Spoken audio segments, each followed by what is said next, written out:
Assalamu alaikum.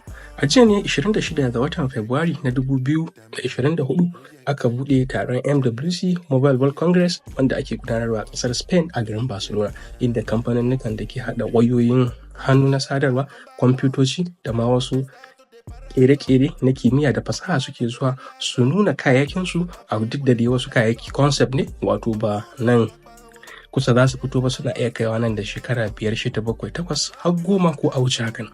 To kamfanin Motorola sun zo da wani abu mai ban mamaki, sun fito da wata waya wanda ake naɗa ta a hannu kamar agogo. Na san mutane da yawa sun san foldable Samsung phones da ake yi, to ita wannan naɗa ta za ka yi a hannunka kamar yadda ka san kana sa agogo. Don haka bari ku ga bidiyon wannan waya.